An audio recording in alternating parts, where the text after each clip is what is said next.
Hey, what's going on, everybody? This is Tyrone back with Tech Life.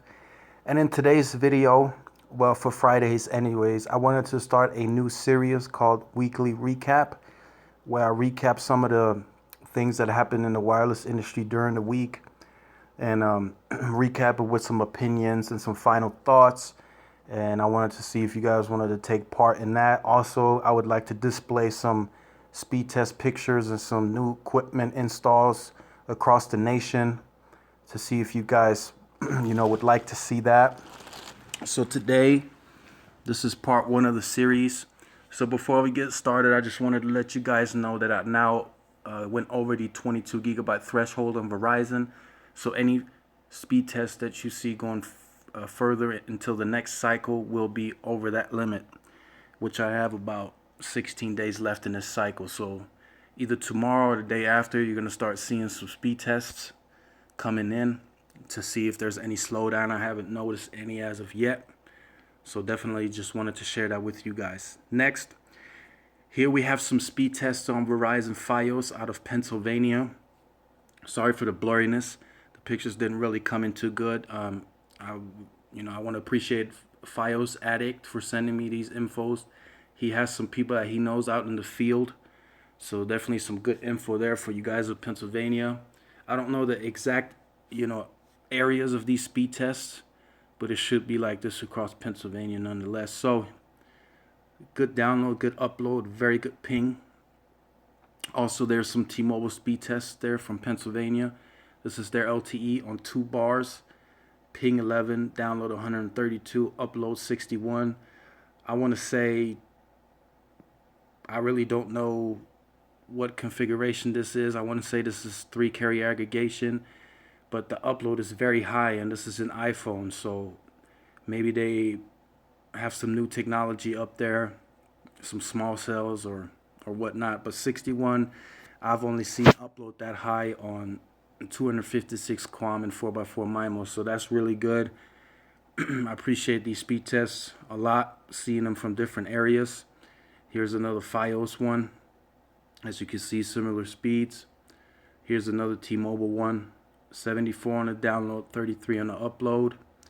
And then next, we have some new equipment installs. This is a DSA antenna for the Mohegan Sun Casino in Pennsylvania. I don't know how to pronounce the city. I think it's Wilkes-Barre, next to the Scranton. It's a very depressed and rural area in northeast and central Pennsylvania. So I just wanted to show you guys Verizon planned this. This was just to answer some of the questions that I've seen in the comment section while I'm at this. This unlimited move, if I'm sure some of you guys know it, I've seen you guys are very informed. This was a strategic move by Verizon. As quarter one early on started, they started seeing crazy port out numbers to Verizon and to Sprint and T-Mobile. It was like some crazy number. T-Mobile was already reporting 2.3 to 0. So almost 2 customers were going to T-Mobile and none were coming back to Verizon. And there was a similar number reported to Sprint. And Verizon, the new guy, he said enough. We're going to bring back unlimited. So this is a very strategic move. They didn't want to pull it. A lot of people have been questioning why they didn't announce it during the Super Bowl. I think it's a good move because during the Super Bowl, ads are very expensive. So adding an additional ad would have been very expensive. But they could have just made the unlimited one part of their main ad. But it probably would have, the networks would have probably completely crashed at the Super Bowl.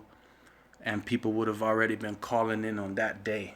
As soon as they saw the commercial, because millions are watching Super Bowl games, so as soon as they saw that commercial across the nation, they would have been going crazy, calling in. So they announced it, in the Grammys, and even that, it caused a complete crash in their system. You couldn't get through to the support team. And same, as of yesterday, I couldn't even get through. I left a local Best Buy today. They said they already had 60 port-ins just in these past few days from Sprint, T-Mobile, and at&t, and that's just one Best Buy store. So can you just imagine across the nation? I mean, reports are already showing that Verizon's going to convert between 5 to 10 million to unlimited of its current customers. How many are actually going to port in, we won't know until they reveal their next quarterly numbers, but it's going to be nuts. Here's another look at another photo. So Verizon, also their capex is going up for this year. So trust me, their network is going to take a small hit currently because it's a influx of unlimited users. But then again, we don't know, because it can be broken down into very specifics. It could be your city has a lot of unlimited customers, but it could just be one side of town or another block over from you, or the factors are very different in everyone's case. So definitely looking forward to seeing. I think over the next 3 to 6 months is where we're really going to see where Verizon network stands and what it's going to look like. But also in the meantime, I promise you, Verizon's network, they're working on it day and night. New upgrades, new tower sites, small cells. I mean, at the rate that they're spending in 1 year what it takes T-Mobile to spend over 3 years. So that right there should let you know, Verizon's going to be the king of networks going into the future. Now, another thing that I wanted to address here, I wanted to address some of you guys' questions that you've been asking. One of them was that the FCC is not going to allow the merger between Sprint and T-Mobile. Now, under an Obama administration, as we've already seen, I would have said, no, it's not going to happen. But under a Trump administration, these guys are pro-merger. So I think the deal is going to happen. But what's going to happen? I talked to another buddy of mine. What's going to happen? They're going to make these two companies, well, they're going into one company. They're going to make them diversify the spectrum. So what they're going to make them do, they're going to make them get rid of some of the spectrum that they have to make it an even playing field. Now, I looked at the spectrum chart again. They're still going to, both companies combined are still going to lack a lot of low band spectrum that they don't have, that Verizon and at&t. I think at&t has even more low band than Verizon does at this point. But you got to keep in mind, once T-Mobile and Sprint merge, they would actually have enough capital to spend on capex to increase the densifying to make use of the higher spectrum that they have. So you got to remember, that's I don't know how it's going to plan out, and I don't think any of us is going to know. They have band 26 and band 12. That's their low band spectrum. Are they going to be able to combine it? I don't know, to make it a 10 by 10 slice. Who knows? T-Mobile just acquired 600 megahertz low band spectrum also, which in the next 4 to 6 weeks we're going to find out, how much they won and in which markets. Rumors are that they put up enough to get a 10 megahertz slice across the nation on download and upload. If they get that, they're going to look really good on the low band spectrum. Also the high band spectrum, depending on how much of it the FCC is going to allow them to keep.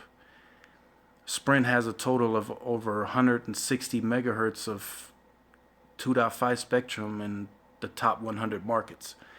As soon as they merge, they would have close to 300 megahertz of spectrum. That's ridiculous. They would immediately have more spectrum per subscriber than at&t and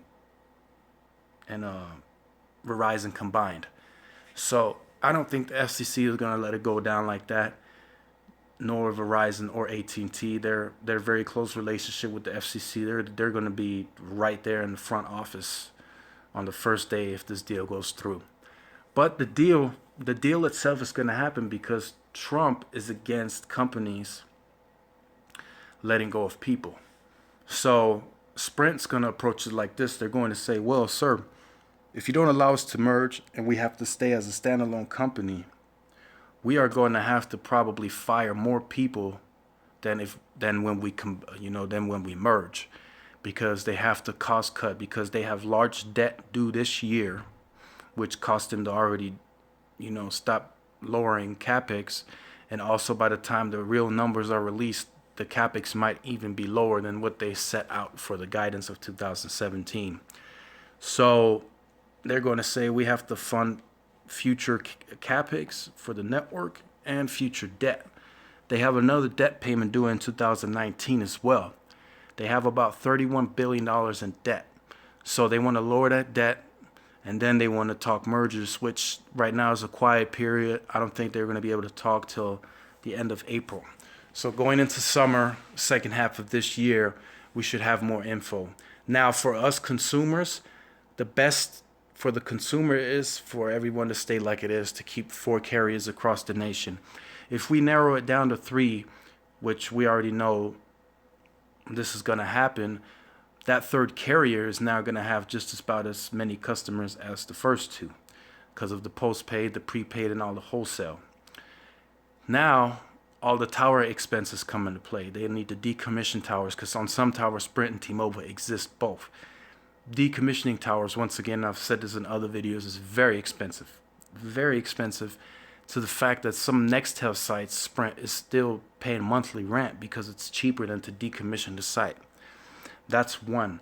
The second one is some of T-Mobile and Sprint stores are literally dead smack next to each other, which breaking leases is also very expensive, and this is also what drove Radio Shack into bankruptcy because they couldn't cut back on their stores fast enough because the lease was still good for another 2 years, and the break it was a ridiculous amount.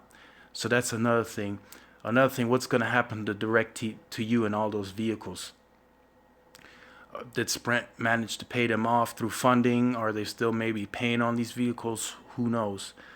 What about additional employees? They can't keep all the employees, I don't think. They're going to have to let some of them go. Some of higher management executives will have to go. My opinion, if T-Mobile gets the biggest share, I think, so as you've seen earlier, SoftBank is willing to give up all their shares. I think the company would continue to be run by John Legere and his team. So Marcelo and his team would probably be booted out, and T-Mobile would be running the whole show, which I think is the best for the brand, because Sprint's brand is still being talked about very negatively. I talk to my friends all the time, and they say, Sprint doesn't hold its value anymore. They want to be a low value carrier. Why don't they just be a prepaid altogether? And that was another good point brought up. Just kill the Boost brand, Virgin brand, the Sprint prepaid brand, and then just make one big prepaid brand and be the leader in that brand. But